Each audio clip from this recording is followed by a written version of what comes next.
ഇനി PL കിരൺ വിവരങ്ങൾ നൽകും. വടകരയിൽ നിന്ന് ഒരുപക്ഷെ ഏറ്റവും ഗ്ലാമർ പോരാട്ടം നടക്കുന്ന, സംസ്ഥാനത്ത് തന്നെ തീപാറും പോരാട്ടം നടക്കുന്ന ഒരു മണ്ഡലമാണ് വടകര. കിരൺ, ഏത് രീതിയിലാണ് വടകരയിൽ പോളിംഗ് പുരോഗമിക്കുന്നത്? ഇപ്പോൾ 2 മണിയാകുമ്പോൾ തന്നെ മിക്കയിടത്തു നിന്നും വരുന്നത് മികച്ച പോളിംഗിലേക്ക് പോകുന്നുവെന്നാണ്. സായ്കുമാർ, അതുതന്നെയാണ് വടകരയിലെ ഏറ്റവും സവിശേഷത. കാരണം പ്രചാരണത്തിലെ വീറും വാശിയും വോട്ടർമാരെ പോളിംഗ് ബൂത്തുകളിലേക്ക് എത്തിക്കാൻ മുന്നണികൾ കാണിക്കുന്നു എന്നുള്ളതാണ് ഇന്നത്തെ ഏറ്റവും പ്രത്യേകത.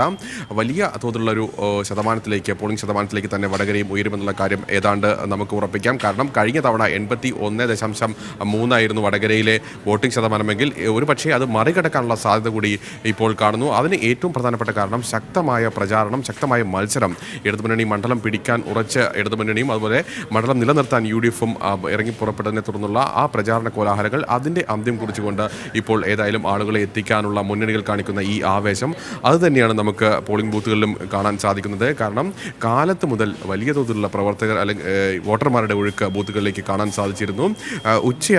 ഇപ്പോഴും പല ബൂത്തുകളിലും ഇപ്പോഴും വലിയ ക്യൂ അനുഭവപ്പെടുന്നുണ്ട്. സാധാരണഗതിയിൽ ഉച്ച സമയത്ത് അധികം തിരക്ക് അനുഭവപ്പെടാത്തതാണ്. പക്ഷേ ഇന്ന് അതെല്ലാം മാറ്റി വെച്ചുകൊണ്ട്, അല്ലെങ്കിൽ ഈ ചൂട് സഹിച്ചുകൊണ്ട് പോലും ആളുകൾ ഈ പോളിംഗ് ബൂത്തുകളിലേക്ക് എത്തുന്ന ഒരു കാഴ്ച നമുക്ക് കാണാൻ സാധിക്കുന്നു.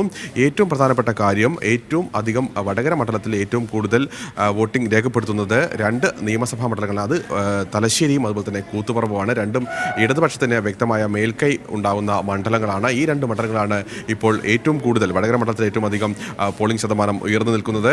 കുറ്റ്യാടി കൊയിലാണ്ടിയുമാണ് താരതമ്യേന, അതായത് 7 നിയമസഭാ മണ്ഡലങ്ങൾ താരതമ്യേന കുറഞ്ഞ പോളിംഗ് ഇതുവരെ രേഖപ്പെടുത്തിയിരിക്കുന്നത് കുറ്റ്യാടിയും അതുപോലെ തന്നെ കൊയിലാണ്ടിയുമാണ്. പക്ഷേ ഇതുവരെയും കഴിഞ്ഞ കലാശക്കൊട്ടിനിടെ പോലും വടകര മണ്ഡലത്തിൽ വിവിധയിടങ്ങളിൽ, പ്രത്യേകിച്ചും വില്യാപ്പള്ളിയിലും കുറ്റ്യാടിയിലും വലിയ സംഘർഷങ്ങൾ നടന്നിരുന്നു. പക്ഷേ ഇന്ന് ഇതുവരെയും കാര്യമായ അക്രമ സംഭവങ്ങളൊന്നും തന്നെ എവിടെയും റിപ്പോർട്ട് ചെയ്യപ്പെട്ടില്ല എന്നതും ഏറ്റവും